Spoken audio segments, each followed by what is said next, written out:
اعوذ باللہ من الشیطان الرجیم بسم اللہ الرحمن الرحیم فصل فی مقتضی الامر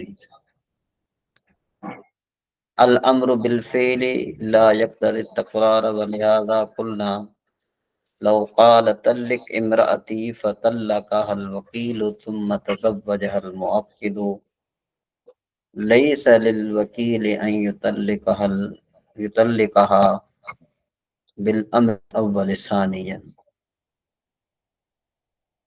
ولو قال زوجنی امرأة لا يتناول هذا تزویجا مرة بعد اخرى۔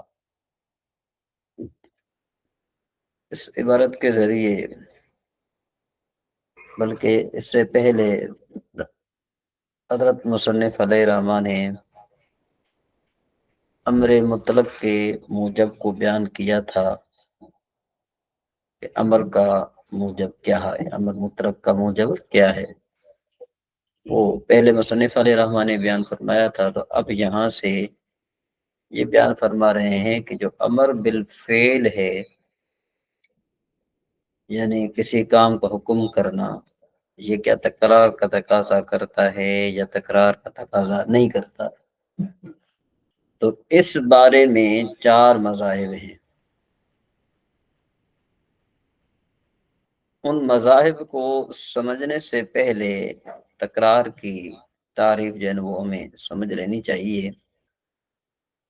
تکرار کہتے ہیں التکرار هو الفعل مرة بعد اخرى، کہ ایک کام کو بار بار کرنا، اس کو تکرار کہا جاتا ہے۔ اور مذاہب کی تفصیل اس طرح بنتی ہے کچھ۔ پہلا مذہب ابو اسحاق اسفرائینی کا اور عبد القادر بغدادی رحمہ اللہ کے نزدیک امر بالفعل تکرار کا تقاضا کرتا ہے۔ ان کے نزدیک کیا ہے کہ امر بالفعل تکرار کا تقاضا کرتا ہے، اور ان کے ہاں امر کا موجب ہی تکرار ہے۔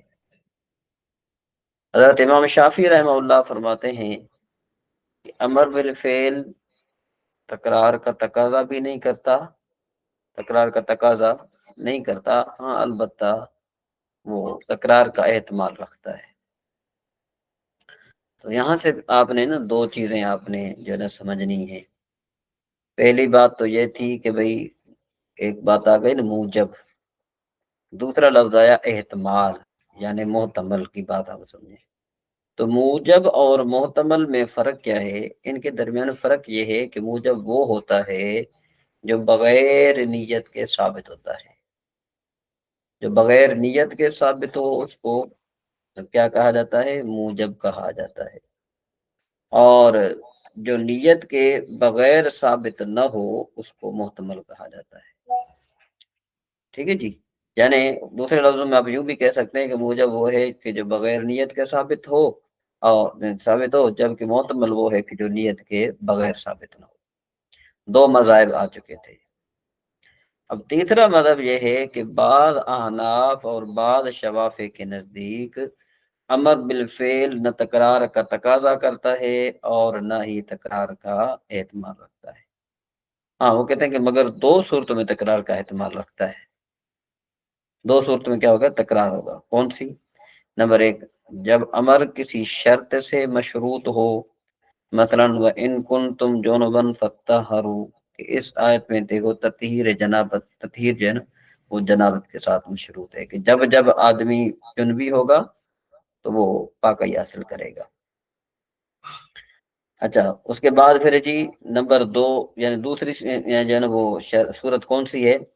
کہ جب امر کسی وصف سے موصوف ہو، مثلا الزانیۃ والزانی فجلدوا، دیکھو اس آیت میں کوڑے مارنا جو ہے نا یہ وصف زنا کے ساتھ موصوف ہے۔ تو یعنی جب جب وصف زنا پائی جائے گی تو کوڑے مارنا پایا جائے گا۔ تو لہذا ان صورتوں میں شرط اور وصف کے تکرار سے امر کا تکرار ہوگا۔ تین مذاہب آ چکے تھے۔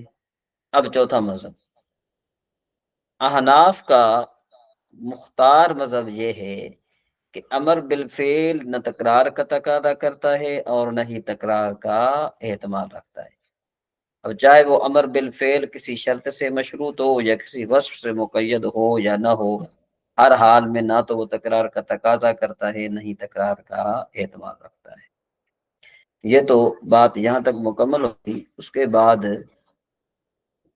مصنف علیہ رحمہ جو ہے وہ ولہذا قلنا سے مصنف علیہ رحمہ ایک مثال پیش فرما رہے ہیں، بلکہ تین مثالیں پیش فرما رہے ہیں۔ پہلی مثال یہ ہے کہ اس اصول پر، کون سے اصول پر؟ کہ امر نہ تو تکرار کا تقاضا کرتا ہے نہ تکرار کا اعتماد رکھتا ہے۔ اس پر تین مثالیں مصنف علیہ رحمہ پیش فرما رہے ہیں۔ پہلی مثال آپ متن میں دیکھیں گے، متن میں کیا بلکہ اس میں آپ دیکھیں گے کہ یہاں پر آپ دیکھیں کہ مصنف علیہ رحمہ نے فرمایا لو قال طلق امراتی، ٹھیک ہے جی، لو قال طلق امراتی۔ یہاں پر مصنف علیہ رحمہ نے یہ بیان فرمایا کہ اگر کوئی شخص کہے اپنے وکیل کو کہے طلق امراتی، کہ میری عورت کو تو طلاق دے، فطلقها الوکیل، تو وکیل نے طلاق دے دی، ٹھیک ہے جی۔ پھر کیا ہوا؟ پھر موکل نے دوسری شادی کر لی، تزوج الموکل۔ اب وکیل کو اختیار نہیں ہے کہ وہ پہلے امر کے ساتھ دوسری مرتبہ اس کی بیوی کو طلاق دے، کیونکہ ایک مرتبہ تو جو وہ بات ہو چکی، اب ظاہر بات ہے اس کے بعد اب جو ہے نا کہ وہ طلاق نہیں دے سکتا۔ جی بات سمجھ میں آ گئی؟ اس کے بعد آپ دیکھیں اور فرمایا گیا کہ بھئی ولو قال، دوسری مثال، ولو قال زوجنی امرأتن، دوسری مثال یہ کہ اگر کسی شخص نے دوسرے کو وکیل بناتے ہوئے کہا زوجنی امرأتن، کہ تو کسی عورت سے میرا نکاح کرا دے، اس وکیل نے اپنی وکالت کے تحت اس شخص کی شادی کرا دی، تو حکم کی ایک مرتبہ جب تعمیل ہو چکی، پھر پہلے ہی امر کے ساتھ وکیل کو دوبارہ نکاح کرانے کا اختیار حاصل نہیں ہوگا۔ کیوں؟ امر بالفعل نہ تو تکرار کا تقاضا کرتا ہے نہ ہی تکرار کا اعتماد رکھتا ہے۔ اسی طریقے سے تیسری مثال یہ ہے کہ اگر کسی آدمی نے اپنے غلام کو اجازت دیتے ہوئے کہا کہ تزوج، کہ تو اپنا نکاح کر لے، ٹھیک ہے جی، تو غلام نے نکاح کر لیا، تو اسی امر سے دوسری بار نکاح کرنے کا اختیار غلام کو حاصل نہیں ہوا۔ کیوں؟ امر بالفعل نہ تو تکرار کا تقاضا کرتا ہے نہ ہی تکرار کا اعتماد رکھتا ہے، اس لیے، ٹھیک ہے جی۔ اس کے بعد پھر آپ یہ دیکھیں کہ یہ عبارت ہے لأن الامر بالفعل طلب تحقیق الفعل على سبیل الاختصار، یہاں سے مصنف علیہ رحمہ امر بالفعل کے تکرار کا تقاضا نہ کرنے اور اعتماد نہ رکھنے پر دلیل پیش فرما رہے ہیں۔ دلیل یہ ہے امر بالفعل اختصار کے ساتھ ایجاد فعل کو طلب کرنے کا نام ہے۔ مثلا اضرب یہ امر کا صیغہ ہے، یہ افعل فعل ضرب سے مختصر ہے۔ کلام چاہے مختصر ہو جیسے اضرب، یا طویل ہو جیسے افعل فعل ضرب، دونوں سے مقصود میں نا دونوں برابر ہیں۔ مقصود میں کیا ہے؟ دونوں برابر ہیں۔ تو کلام کی طوالت سے الفاظ کی زیادتی تو ہے، الفاظ کی زیادتی تو ہے، مگر معنی دونوں کا ایک ہی ہے۔ کلام کو مختصر کرنے کا مقصد صرف الفاظ میں کمی ہوتی ہے۔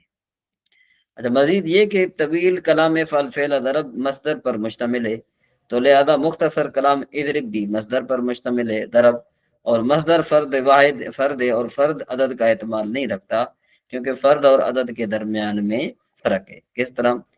کہ بھئی ان کے درمیان فرق یہ ہے کہ فرد وہ ہوتا ہے جو افراد سے مرکب نہ ہو، جبکہ عدد وہ ہوتا ہے جو افراد سے مرکب ہو۔ تو لہذا جب ترکیب اور عدم ترکیب میں منافات ہے تو فرد اور عدد میں منافات ہوگی، جب ان کے درمیان منافات ہے تو فرد عدد کا احتمال کس طرح رکھ سکتا ہے؟ ٹھیک ہے جی، وہ تو رکھ نہیں سکتا، تقاضا تو دور کی بات ہے، تقاضا تو نہیں رکھ سکتا۔ تو لہذا جب امر مصدر پر مشتمل ہونے کی وجہ سے عدد کا احتمال نہیں رکھ سکتا، تو امر تکرار کا تقاضا بدرجہ اولا جو ہے نہیں کر سکتا ہے. تو خلاصہ کلام کا یہ نکلا کہ امر بالفعل نہ ہی تکرار کا تقاضا کرتا ہے اور نہ ہی تکرار کا احتمال رکھتا ہے. اس کے بعد جی ثم الامر سے انشاءاللہ تبارک و تعالی ہم آپ کی خدمت میں ثم الامر بالجنس سے انشاءاللہ تبارک و تعالی یہ جو ہے یہ ثم الامر بالضرب امر بجنس بجنس تصرف معلوم بحکم اسم الجنس سے جہاں سے انشاءاللہ تبارک و تعالی نیکسٹ وقت آپ کے سامنے پیش کریں گے. اللہ تبارک و تعالی ہم سب کا حامی و ناصر ہو. اگر کسی کو یہ بات سمجھ میں نہ آئی ہو تو وہ کمنٹ وغیرہ کر سکتا ہے اور پوچھ سکتا ہے. اللہ تبارک و تعالی ہم سب کی حفاظت فرمائے.